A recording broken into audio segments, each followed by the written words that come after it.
শুভ সকাল সবাইকে। মৌলি রাজু ব্লগারের চ্যানেলে সবাইকে স্বাগত। আজ রবিবার সকাল 11টা হঠাৎ ঠিক হলো সবাই মিলে চাকদহ মুকুন্দপুর গঙ্গায় ঘুরতে যাব, আর সেই সাথে স্নানটাও করে আসবো। তাই চললাম বাড়ির সবাইকে নিয়ে ঘুরে আসি। অনেক দিন পর যাচ্ছি, তাই একটু এক্সাইটেডও আছি। চলো সবাই দেখি গিয়ে কি কি হয়। ওই দেখো আমাকে দেখা যাচ্ছে ভিডিওতে, চলো।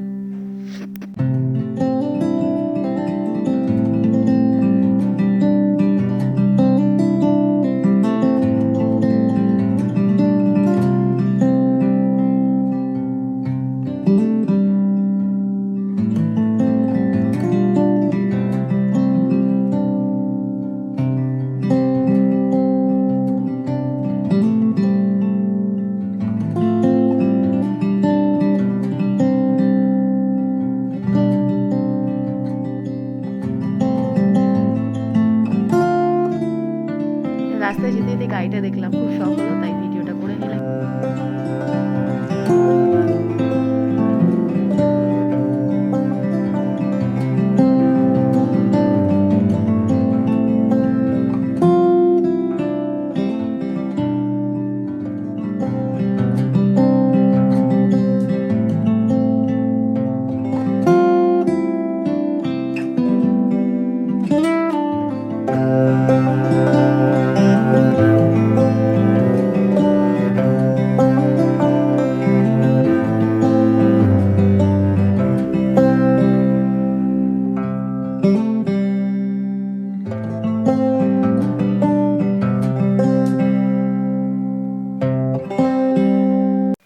আমরা পৌঁছে গেছি মুকুন্দনগরে গঙ্গার ঘাটে। এত সুন্দর লাগছে, বেলা এখন 12টা বাজে। এত সুন্দর অপূর্ব দৃশ্য। এই সময় ভাটা চলছে, জলটা অন্যদিকে বইছে, কিন্তু হাওয়াটা এত সুন্দর, আর রোদ্দুর ছিল সেই সময়, দারুণ লাগছিল, অপূর্ব দৃশ্য। যেহেতু স্নান করতে যাব বলে বেরিয়েছিলাম, তাই এবার কি করতে হবে, এবার আমাদের যথারীতি স্নান করতে যেতে হবে। তো চলো সবাই দেখি, স্নানের জায়গায় গিয়ে দেখি। সবার প্রথম আমার শাশুড়ি স্নান হয়ে গেছে। শাশুড়ি তো স্নান করে উঠে পড়েছে ওদিকে। শাশুড়ি মায়ের স্নান হয়ে গেল, শাশুড়ি মা পুজো দিচ্ছিলেন। আমি স্নান করিনি এখনো, আমি জাস্ট এই চারিদিকটা ঘুরে ঘুরে দেখাবো বলে।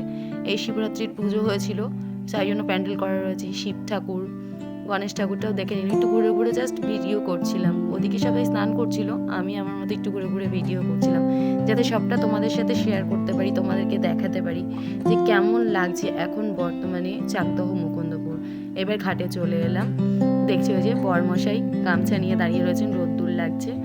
ওই যে ননদিনী রায়বাগিনী স্নান করছিলেন, তাড়াতাড়ি করে একটু হাত টাতগুলো নাড়িয়ে নাড়িয়ে দিলেন, যদি একটু ভিডিওতে ওনাকেও দেখা যায়। উনি একটু হাই হ্যালো করে দিলেন আনন্দের চোটে।